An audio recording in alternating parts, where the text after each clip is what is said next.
క్రీస్తునందు ప్రియమైన సంఘమా, దేవుని యొక్క శక్తివంతమైన నామమును బట్టి, ఆత్మదేవుని మహాకృపను బట్టి ఈ ఉదయకాల ప్రార్థన ఆరాధన నిమిత్తమై చేరి వచ్చిన మీ అందరికీ క్రీస్తు యేసు నామములో శుభములు సమాధానమును కలుగును గాక. ఆమేన్.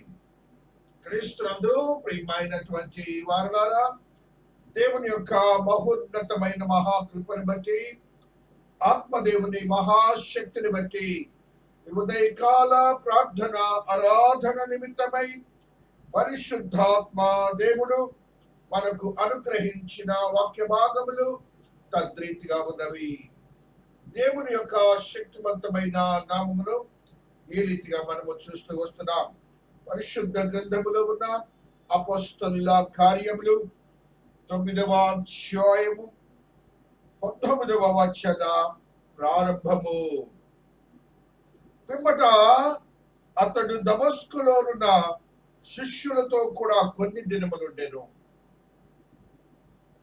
వెంటనే సమాజ మందిరములలో యేసే దేవుని కుమారుడని ఆయనను గూర్చి ప్రకటించుతూ వచ్చెను. వినిన వారందరూ విభ్రాంతి నుండి యెరూషలేములో ఈ నామమును బట్టి ప్రార్థన చేయు వారిని నాశనము చేసిన వాడితడే కాడా, వారిని బంధించి ప్రధాన యాజకులను కొనిపోటకు ఇక్కడికి కూడా వచ్చి ఉన్నాడని చెప్పుకొనిరి. అయితే సౌలు మరి ఎక్కువగా బలపడి ఈయనే క్రీస్తు అని రుజువుపరచచ్చు దమస్కులో కాపురమున్న యూదులను కలవరపరచను. అనేక దినములు గతించిన పిమ్మట యూదులు అతనిని చంపని ఆలోచింపగా వారి ఆలోచనను సౌలునకు తెలియవచ్చెను. వారు అతన్ని చంపవల్లని రాత్రింబగళ్ళు ద్వారముల యొద్ద కాచుకొనుచుండిరి. దేవుడు ఈ పరిశుద్ధ వాక్యమును దీవించి ఆశీర్వదించును గాక. ఆమేన్. క్రీస్తునందు ప్రియమైనటువంటి వారలారా, దేవుని యొక్క మహోన్నతమైన మహాకృపను బట్టి క్రైస్తవ్యము, విశ్వాస జీవితము, యేసు క్రీస్తు వారిని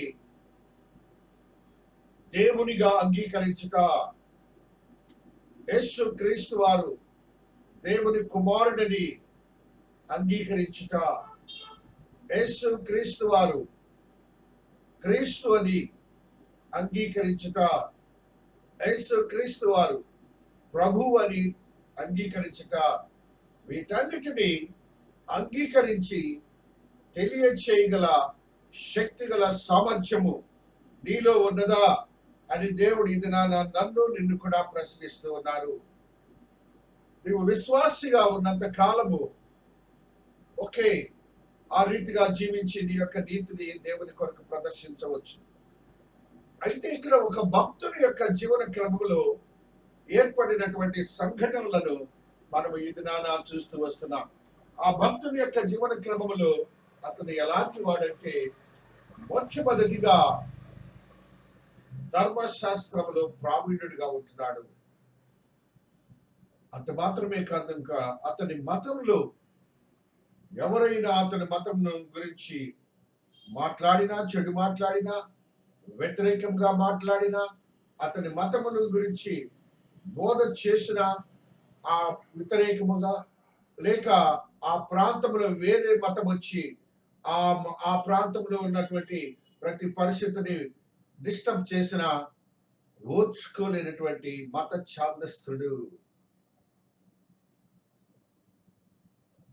తన మతమును గురించి, తన దేవుని గురించి కాక వేరే మతమును గురించి, వేరే దేవుళ్ళ గురించి మాట్లాడితే తను ఏమాత్రము ఓర్చుకోలేనటువంటి వాడు, సహించలేనటువంటి వాడు.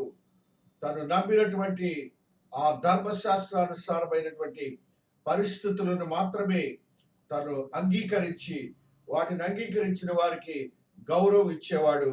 ఒకవేళ అంగీకరించిన వారినైతే అతను ఏం చేస్తాడంటే చూడండి,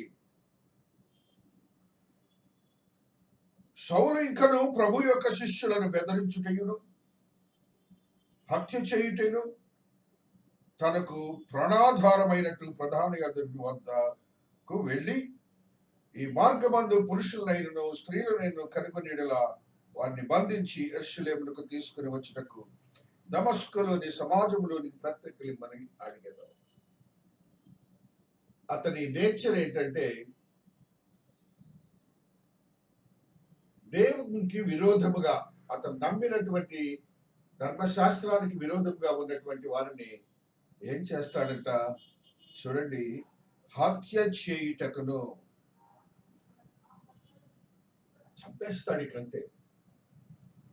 ఇక వాళ్ళు ఎవరైనా కూడాను అతని ఆలోచనకు విరోధంగా ఉన్నారు కాబట్టి వారిని చంపేసే ఒకటిగా ఉంటున్నాడు. అంకను కాకుండా బెదిరిస్తాడు. తన మతమును గురించి విరోధంగా ఉన్న వారిని బెదిరించేవాడిగా ఉంటాడు. అలాంటి ఛాందస్సులు ఇవాళ చాలా మంది ఉన్నారు. అలాంటి వాళ్ళు చాలా మంది ఉన్నారు. ఈ దినాల మనం అక్కడక్కడ చూస్తూ ఉంటాం. వారిని చంపేశారు, వారిని బెదిరిస్తున్నారు, వారి కుటుంబాలని అని మనం చాలా మందిని చూస్తూ వస్తున్నాం. అలాంటి వాడు అంత మాత్రమే కాకుండా వారి యొక్క సమాజ మందిరంలో ఉన్నటువంటి అధికారుల యొక్క పత్రములు తీసుకుని ఒక సాధకుడిగా, సైనికుడిగా వారి కొరకు పనిచేసేవాడిగా ఉంటూ పురుషులనైనను స్త్రీలనైనను కనుగొనేలా ఒకేలా ఆ యొక్క మతాన్ని అంగీకరించి ఆ దేవుని యొక్క వాక్యాన్ని బోధిస్తున్నటువంటి వారు ఎవరైనా కనపడితే చాలు వారిని బంధించి యెరూషలేమునకు తీసుకుని వచ్చి మరణానికి గురి చేయటము, లేకపోతే వారిని ఇబ్బంది పెట్టడము అనే కొన్ని పరిస్థితులు అతని దగ్గర ఉన్నాయి. అలాంటి కఠినమైనటువంటి మనస్సు కలవాడు ఆ మనుష్యుణ్ణి దేవుడు పట్టుకున్నాడు. అప్పుడు సత్యము ఏ దేవుడైతే అతనితో మాట్లాడాడో ఆ దేవుడే సత్యం అని గ్రహించేశాడు. ఆయన ఏ మార్గంలో ఉన్న వారిని ఇబ్బంది పెట్టాడో, మరణానికి గురి చేశాడో, బెదిరించాడో, వారిని పట్టుకొని ఈడ్చి లాక్కొని యెరూషలేముకు తీసుకుని వెళ్ళాడో, వారు ఎవరైతే ఏ దేవునైతే వారు అంగీకరించారో వారిని అంగీకరించిన దేవుడు ఆయనతో మాట్లాడినప్పుడు ఆయనలో ఒక మార్పు వచ్చింది. సత్యాన్ని ఎరిగిన వాడిగా ఉంటున్నాడు. అతను అంటున్నాడు చూడండి, దేవుడు అతనితో మాట్లాడుతున్న మాట, ప్రభువా నీవెవడివని అతను అడుగగా ఆయన, నేను నీవు హింసించుచున్న యేసును. చాలా జాగ్రత్తగా ఉండాలి. యేసు క్రీస్తు వారు నీ గురించి, నా గురించి, నీ శత్రువు ఎదుట ఒక సాక్ష్యం చెబుతున్నాడు. నీవు విశ్వాసమై దేవుని అంగీకరించిన వాడిగా ఉంటే, నీ జీవన క్రమంలో నీవు దేవుని కొరకు పనిచేసేవాడిగా ఉంటే, దేవుని యొక్క విశ్వాసత నీతిలో స్థిరపరచబడేవాడిగా ఉంటే, దేవుడు నీ కోసమే సాక్ష్యం ఇస్తాడంట. నీవే ఆయన అయిపోతాడంట. నీ బాధల్ని, నీ శ్రమలని ఆయన మోస్తున్నట్ట. నీ ఇబ్బందుల్ని ఆయన మోస్తున్నాడు. నీ సమస్యల్ని ఆయన మోస్తున్నారు. ఆయనే ఆ హింసల్ని, ఆ రోగాల్ని ఆయన భరిస్తున్నాడని మనము గ్రహించాలి. ఈ స్టేట్మెంట్లు ఏంటంటే, నేను నీవు హింసించుచున్న యేసును. కాబట్టి ప్రతి విశ్వాసి గ్రహించవలసింది ఏంటంటే, నీవు విశ్వాస జీవితంలో జీవిస్తున్నప్పుడు నీ జీవన క్రమంలో ఏర్పడుతున్న ప్రతి ఈవి ఆయనే, ప్రతి సమస్యను కూడా నీ పక్షంగా ఆయన తన మీద వేసుకునేవాడిగా ఉంటున్నాడని ప్రతి ఒక్క విశ్వాసి గ్రహించాలి. ఈ యొక్క మాటలో నీవు హింసించుచున్న యేసును. ఏ విశ్వాసులైతే హింసింపబడుతున్నారో వారిలో యేసుక్రీస్తు వారు హింసింపబడుతున్నట్టుగా మాట్లాడుతున్నాడు. ఎంతకంటే టెస్ట్ మనీ, సాక్ష్యము ఏ విశ్వాసకి అవసరం లేదు. వారందరూ గమనించాలి, నేను బలహీనుడు అనుకోవద్దు, నేను ఈ లోకంలో ఏ మాత్రం పనికివాడిని అనుకోవద్దు. ఆయన యందు నమ్మకం వచ్చినప్పుడు యేసు నీ మీద ఉండి నీ కోసం పనిచేసే దేవుడిగా ఉంటున్నాడని దేవాతి దేవుడు ఇది నాన్న మాట్లాడుతూ ఉన్నాడు. సరే, ఈయన దమస్కులోనికి వెళ్తున్నాడు. అక్కడ వెళ్ళి ఎవరినైనా తీసుకొని రావాలి, యేసుక్రీస్తు వారి శిష్యులుగా చెప్పబడిన వారిని, ఆ దమస్కులో ఉన్నటువంటి వారిని తీసుకురావటానికి క్రీస్తు వారు మాట్లాడి ఆయన పక్షంగా మలచుకున్నారు. అప్పుడు ఆయన నమ్మినటువంటి దేవుని గురించి ఆయన ఏమంటున్నాడంటే ఈ విధంగా మాట్లాడుతున్నాడు. యేసే దేవుని కుమారుడని ఆయనను గూర్చి ప్రకటించుచూ వచ్చెను. దేవునికి స్తోత్రాలు. యేసే దేవుని కుమారుడని ఎవరైతే ప్రకటిస్తున్నారో వారిని మరణానికి గురి చేశాడు, శ్రమలకి ఇబ్బందులకు గురి చేశాడు. ఇప్పుడు ఈయనే సత్యాన్ని ఎరిగి యేసుక్రీస్తు వారు మాట్లాడిన తర్వాత ఆయనే దేవుడని ప్రపంచానికి తెలియజేస్తున్నాడు. మనం కూడా మన జీవితాల్లో చాలా చాలా చాలా చాలా సత్యాన్ని గ్రహించలేని జీవితాలు కలిగి పిరికితనంతో జీవిస్తున్నాం. ఏమంటున్నాడు యేసుక్రీస్తు ప్రభులు వారు? నన్ను హింసిస్తున్నావు అంటున్నాడు. నిన్ను విశ్వాసి అయిన అతను తన ఆత్మతో నింపబడిన స్థితిని గ్రహించి జీవిస్తున్నప్పుడు యేసుక్రీస్తు వారు నీ పక్షం గుండి నీ శత్రువుతో మాట్లాడతాడని నువ్వు గ్రహించాలి. నీ శత్రువుతో మాట్లాడటమే కాకుండా అపవాదిని వార్నింగ్ ఇస్తాడు. అపవాదం నీ పక్షంగా లేకుండా అపవాదిని దూరపరిచే దేవుడిగా ఉంటున్నాడని దేవాతి దేవుడి దినాన ఒక అభయాన్ని మనకిస్తున్నాడని మనం గ్రహించాలి. సరే, ఇప్పుడు ఆయన ఏ విధంగానైతే ఆ దినాల్లో చేశాడో వాళ్ళందరూ విని ఈ నామమును బట్టి ప్రార్థన చేయవారిని నాశనం చేసేవాడు ఇతడే కదా, యాజకులను తీసుకొని వెళ్తానికి వచ్చాడు కదా అని అనుకుంటున్నాడు. నాశనం చేశాడు. ఆ నాశనం చేసినటువంటి మనస్తత్వం వారి ఆయన శాంతిలోనికి, సమాధానంలోనికి వెళ్ళాడు. ఎప్పుడైతే యేసు నామమును అంగీకరించాడో, యేసు నామము ఏ నామము కంటే గొప్ప నామముని గ్రహించాడో, ఆ స్థితిని గ్రహించి ఆ దినాన వారితో మాట్లాడిన స్థితిని మనము చూస్తూ ఉన్నాం. ఇప్పుడు పౌలు భక్తుడు ఏమయ్యాడంటే 2 కొరింథీలో ఉన్న మాటను ఒకసారి చదువుకుంటున్నాం. 2 కొరింథీ 5వ అధ్యాయము 16వ వచనాన్ని మనం చదువుకుంటున్నప్పుడు, కావున ఇక మీదట మేము శరీర రీతిగా ఎవరినైనా ఎరుగము, మేము క్రీస్తును శరీర ఎరిగి ఇక మీదట ఆయనని అలాగు ఎరుగుము. కాగా ఎవడైనను క్రీస్తునందు నిలవాడు నూతన సృష్టి, పాతవి గతించెను, ఇదిగో క్రొత్తవాయెను. నువ్వు సత్యంగా క్రీస్తునందుంటే నువ్వు క్రొత్త దేవుని యొక్క దృష్టిలో నూతనమైన సృష్టి అని గ్రహించాలి. క్రీస్తునందు నీలో క్రీస్తున్నాడు, యేసు క్రీస్తు ప్రభులు వారు ఉన్నారు, వారు నీ భారాన్ని మోస్తున్నారు యేసయ్య అని నువ్వు ఎప్పుడైనా విశ్వసించాలని ఆత్మదేవుడు తెలియజేస్తున్నాడు. దేవాతి దేవుని యొక్క స్థితిని బట్టి సమస్తమును దేవుని వలనైనవి ఆయన మనల్ని క్రీస్తు ద్వారా తనతో సమాధానపరుచుకొని ఆ పరిచర్యను మాకు అనగా సమాధానము, దేవునితో సమాధానము, పరిశుద్ధులతో సమాధానము, శిష్యులతో సమాధానము యేసును కలిగి ఉన్న వారికి ఉంటుందని ఇది నాన్న ఆత్మదేవుడు మనతో మాట్లాడుతున్నాడు. నువ్వు నూతన సృష్టిగా మార్చబడ్డావని కూడా దేవుడు మాట్లాడుతున్నాడు. అందులో క్రీస్తు వారు ఉన్నాడని కూడా దేవుడు మాట్లాడుతున్నాడు. అందులో నీ యొక్క శరీరంలో ఆయన యేసు ఉన్నాడని కూడా నువ్వు గ్రహించాలి. నీలో జీవిస్తున్నాడని కూడా గ్రహించాలని ఆత్మదేవుడు ఇది నాతో నీతో మాట్లాడుతున్న స్థితిని మనము చూస్తూ వస్తున్నాం. రోమీలకు రాసిన పత్రిక 7వ అధ్యాయంలో ఉన్న సత్యాన్ని కూడా చదువుకుంటూ వస్తున్నాం.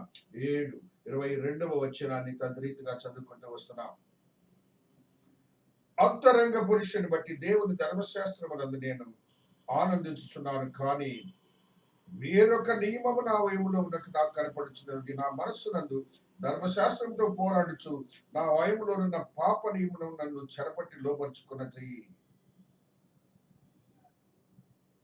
దేవుడు కేటగారికలో మాట్లాడతాడు. ఒక పాప నియమము ఉన్నది అని అంటున్నాడు. ఏదైతే నువ్వు ఎరిగావో దాని ప్రకారం నువ్వు జీవించకపోతే అందులో ఒక పాప నియమం ఉంటుందని చెప్తున్నాడు. నేను ఎంత దౌర్భాగ్యుడను, ఇట్టి మరణములో నాకు శరీరం నుండి నన్ను ఎవడు విడిపించును.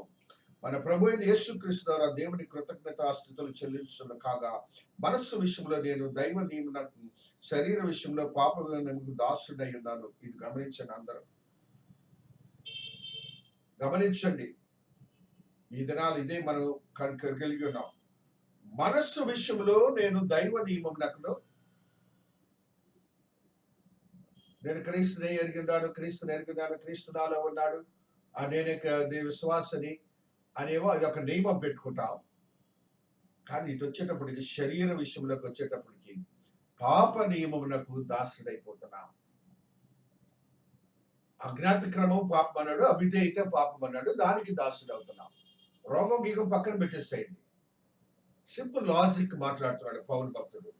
కాబట్టి క్రీస్తునందు ప్రియమైనటువంటి వారులారా, దేవుని మహోన్నతమైన కృపలో భద్రపరచబడినటువంటి మనమందరం కూడా పాప నియమమునకు దాసులము కాకూడదు. అంటే దేవుని వాక్యానికి అవిధేయులము కాకూడదని దేవాతి దేవుడు ఈ దినాన నీతో నాతో మాట్లాడుతున్నాడు. పౌలు భక్తుడు లో ఉన్న మార్పు నీలో ఉన్నదా అని దేవాతి దేవుడు అడుగుతున్నాడు. Whether you do have some change in your life. ఆయనలో ఉన్నటువంటి సంపూర్ణమైనటువంటి మార్పు ఏదైతే ఉన్నదో ఆ మార్పు నీలో ఉందా లేదా అని నన్ను నేను అడుగుతున్నాడు. 1 యోహాను 3లో ఉన్నటువంటి సత్యాన్ని కూడా చదువుతూ వస్తున్నాం. 3వ వచనము, ఆయన ఈ నిరీక్షణ పెట్టుకున్న ప్రతి వాడును ఆయన పవిత్రుడై ఉన్నట్టుగా తన్ను పవిత్రుడిగా చేసుకును. నువ్వు నమ్మిన దేవుడు పవిత్రుడు, నిన్ను పవిత్రునిగా చేస్తాడని నువ్వు విశ్వసించాలి.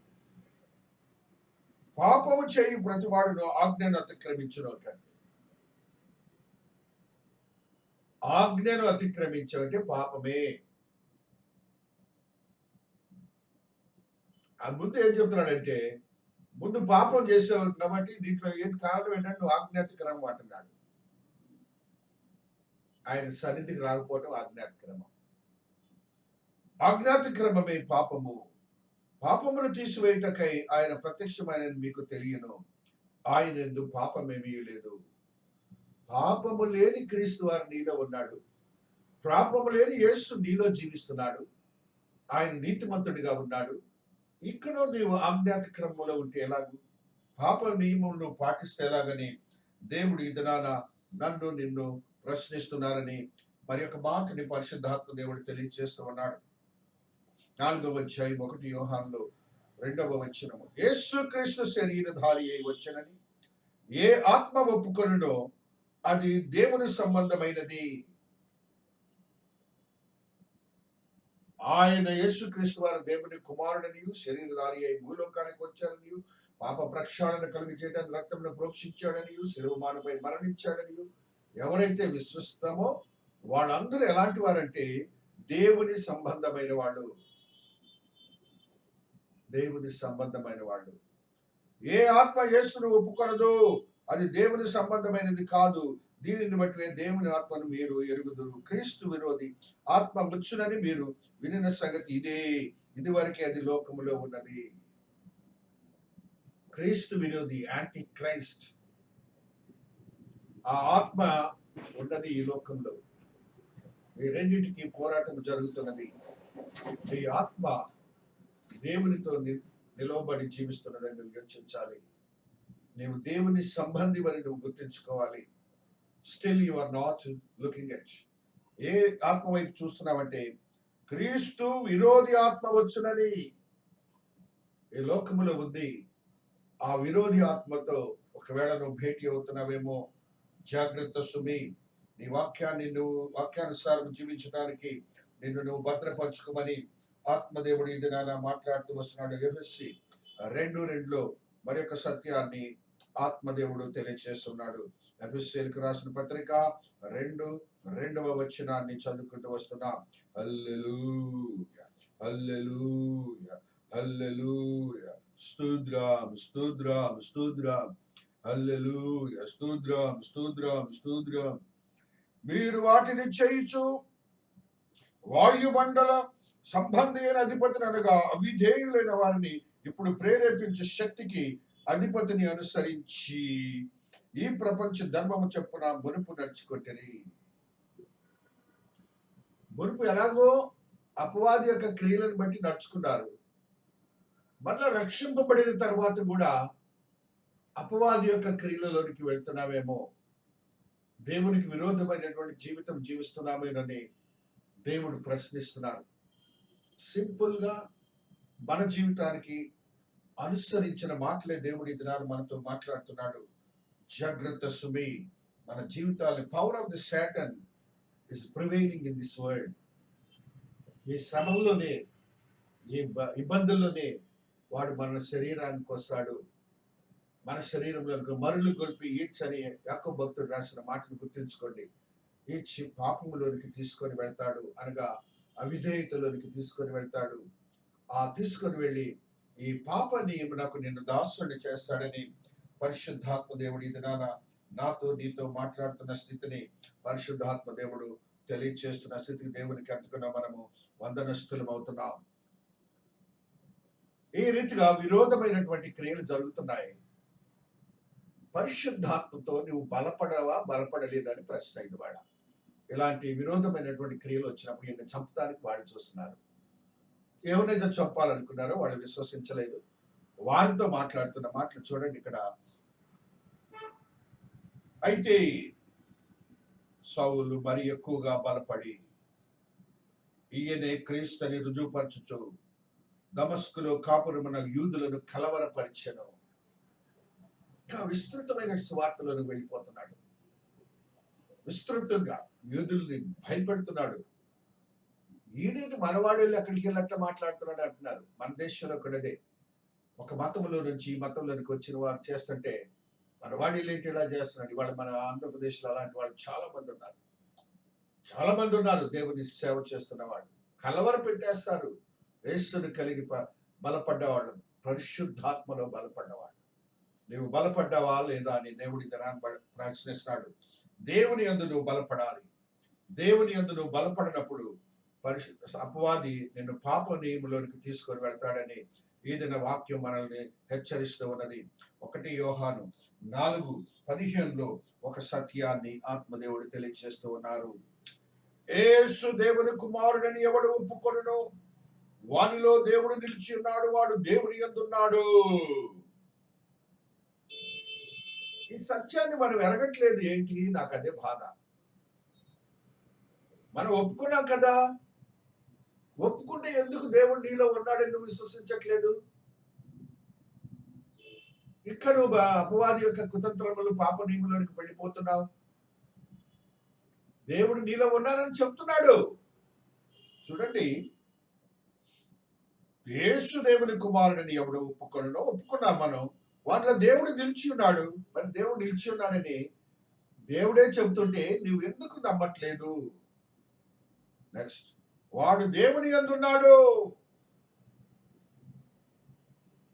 వాడు దేవుని యందున్నాడు. ఇక నీకేంటి బాధ?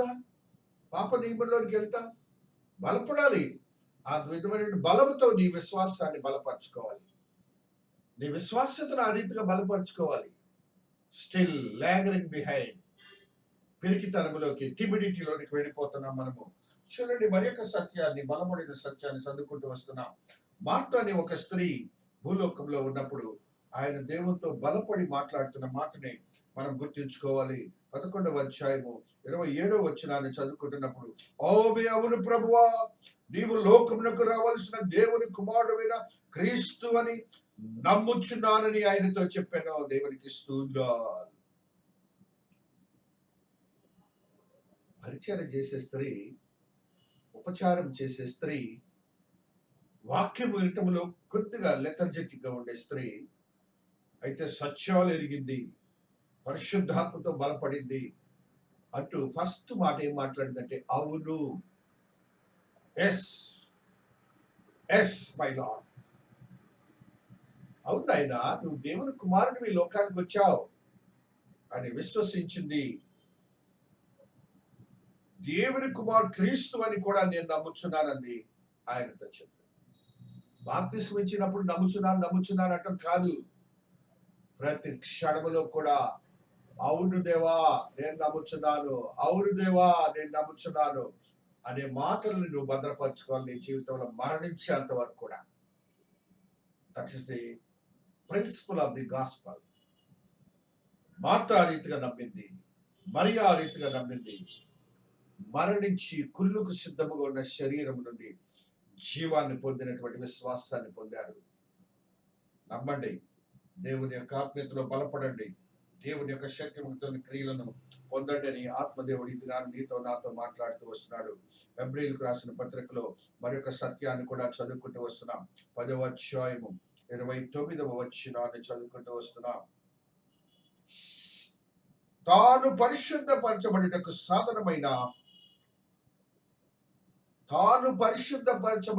సాధనమైన జాగ్రత్త వేరని అందరూ.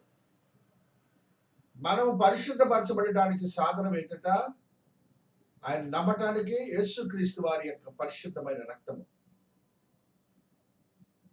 నీవు పరిశుద్ధపరచబడ్డావు కదా, ఇంకా నువ్వు రక్షించబడ్డావు కదా, విశ్వాస జీవితంలో జీవిస్తున్నావు కదా, ఇంకా పాప నియమంలోకి ఎందుకు వెళ్తున్నావు? అవిధేయతలోకి ఎందుకు వెళ్తున్నావు? దేవుడు మాట్లాడుతున్నాడు. ఇప్పుడు నువ్వు అలాగ చేసిన, ఇప్పుడు అలాగ ఉన్నావు కాబట్టి మనల్ని ఎలాంటి ఏ గుంపులోకి వేస్తున్నాడంటే, ఆ నిబంధన రక్తము అపవిత్రమైనదిగా ఎంచావు. అంత కాన్సెప్ట్ ఉందండి మన యొక్క అవిధేయతలో. నిన్ను శుద్ధీకరించిన రక్తము, ప్రపంచాన్ని మానవాన్ని శుద్ధీకరించిన రక్తము పవిత్రమైనది కాకుండా అపవిత్రమైనదిగా ఎంచామంటున్నాడు. దేవుని దృష్టిలో అలాగ ఉంటామండి మనము. మరి యొక్క మాట చెప్తున్నాడు, కృపకు మూలమగు ఆత్మను తిరస్కరించిన వాడిగా ఉంటున్నావు. కృప వల్లనేనండి మనం బ్రతుకుతున్నాం, జీవిస్తున్నాం. మనం ఏదైనా ఇవాళ మేలు పొందుతున్నాం అంటే ఆయన కృపేనండి. ఆ కృపను తిరస్కరించిన వాడు అని అంటున్నాడు. దండనకు పాత్రుడవుతావు అంటున్నాడు. మీకు తెలుసా నువ్వు దండనకి పాత్రుడవుతున్నావేమో. జాగ్రత్త సుమి. బలపడ్డనటువంటి పేతురు భక్తుడు, పౌలు భక్తుడు మనకు తెలియజేస్తున్నాడు. ఆ రీతిగా దేవాతు దేవుడు భూలోకంలో ఉన్నప్పుడు రూపాంతరం చెందిన స్థితి మనందరికీ తెలుసు. మార్కు సువార్త 5వ అధ్యాయము 5వ వచనంలో ఉన్న ఒక సత్యాన్ని చదువుకుంటూ వస్తున్నాం. మార్కు సువార్త 5వ అధ్యాయము 5వ వచనం. హల్లెలూయా, హల్లెలూయా, హల్లెలూయా. యేసు సర్వోన్నతుడైన దేవుని కుమారుడా, నాతో నీకేమి, నన్ను బాధపరచమని దేవుని పేరిట నీకు ఆనబెట్టుచున్నానని బిగ్గరగా కేకలు వేశాడు. ఏమంటున్నాడు? సేనానేతను యేసును చూడగానే, సర్వోన్నతుడైన దేవుని కుమారుడా అని చెప్తూ దేవుని పేరిట ఆనబెట్టుచున్నాను అంటున్నాడు. కాబట్టి బంధకములో ఉన్నటువంటి వాడు కూడా నీకు నాతో మాట్లాడుతూ నిన్ను బలపరుస్తున్నాడని దేవుడు మాట్లాడుతున్న స్థితిని మనము చూస్తూ వస్తున్నాం. 1 సమూయేలు 17:37లో ఒక సత్యాన్ని చదువుకుంటాం. 1 సమూయేలు 17:37లో ఒక సత్యాన్ని చదువుకుంటూ వస్తున్నాం. హల్లెలూయా. సింహం యొక్క బలము నుండి, ఎలుగుబంటి యొక్క బలము నుండి నన్ను రక్షించిన యెహోవా ఈ ఫిలిష్తీయుని చేతిలో నుండి కూడా నన్ను విడిపించునని చెప్పాను. అందుకు పౌలు, పొమ్ము, యెహోవా నీకు తోడేయుడుగా కానీ దావీదుతో అనగా. భయపడ్డారు అందరు కూడా. ప్రపంచం అంతలకు భయపడుతున్నది. కానీ ఒక బాలుడైన దావీదు అంటున్నాడు, నాకు చెయ్యడా అంటున్నాడు, నన్ను విడిపించడా దేవుడు అంటున్నాడు, సజీవుడైన దేవుడు అంటున్నాడు. అంత గొప్ప దేవుడు నువ్వు కలిగి ఉన్నావు. నీ విశ్వాస్యతను కొనసాగించు. సౌలు అంటున్నాడు, ఆ దేవుడే నీకు తోడుగా ఉంటాడు, ఆ దేవునితో నీవు ఉండని ఆయన మాటలను మనం చూస్తూ వస్తున్నాం. అదే రీతిగా గలతీ 1:8లో ఉన్న సత్యాన్ని చదువుకుంటూ వస్తున్నాం. గలేషియన్స్ 1వ అధ్యాయము 8వ వచనాన్ని చదువుకుంటున్నప్పుడు ఆత్మదేవుడు ఈ రీతిగా మాట్లాడుతున్నాడు. మేము మీకు ప్రకటించిన సువార్త కాక మరి యొక్క సువార్తను మేమైనా పరలోకం నుండి వచ్చిన ఒక దూత మీకు ప్రకటించినట్లా అతడు శాపగ్రస్తుడు అనగాక. నేను బోధిస్తున్న సువార్త ఆ దేవుడు ఇచ్చిన సువార్త. ఇంతకంటే విరోధమైనది మీతో చెప్పట్లేదు. నేను దేవుని యందు విశ్వాసం ఉంచి పరిశుద్ధపరచబడిన వాడివై దేవుని కొరకు సిద్ధపరచబడినటువంటి శరీరములో ఆయన ఉన్నాడని, యేసుక్రీస్తు వారు ఉన్నాడని, నీకు పాప నియమం చోటు లేదని యోచించి నీ జీవితాన్ని కొనసాగించు. దేవుడి పరిశుద్ధ వాక్యం దీవించి ఆశీర్వదించును గాక. ఆమేన్. ప్రార్థించుకొందము. శక్తివంతమైన దేవా, మీ పాద సన్నిధిలో ఉన్నాము తండ్రి. అయినా మీరు మాకు దేవుడిగా ఉన్నందుకు స్తుతులు స్తోత్రాలు చెల్లించుకుంటున్నాను. మహోన్నతుడైన దేవుడవునైనా ఈ దిన ఉదయకాల సమయంలో మాతో మాట్లాడిన విధానాన్ని బట్టి స్తోత్రాలు.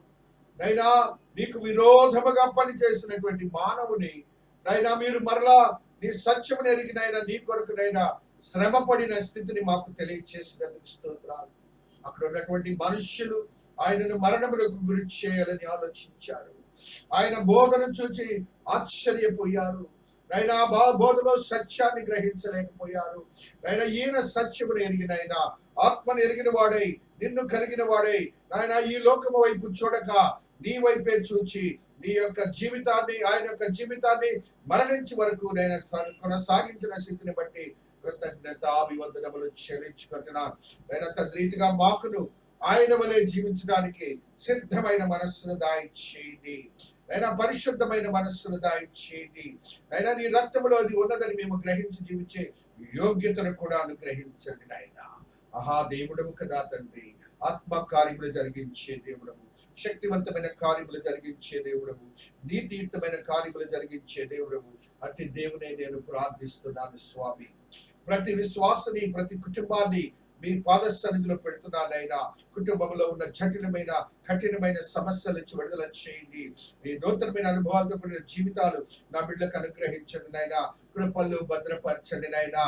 నూతనమైన అనుభవాలతో నింపడనైనా, నూతనమైన శక్తి దాయిచేయండి తండ్రి. నీవే మాకు దేవుడు అని ఒక అద్భుతమైన కార్యము జరిగిస్తున్నందుకు కృతజ్ఞతాభివందనములు చెల్లించుకుంటున్నాం. నూతనమైన అనుభవాలతో కూడిన జీవితాలు నా బిడ్డకు దయచేస్తున్నందుకు స్తోత్రాలు.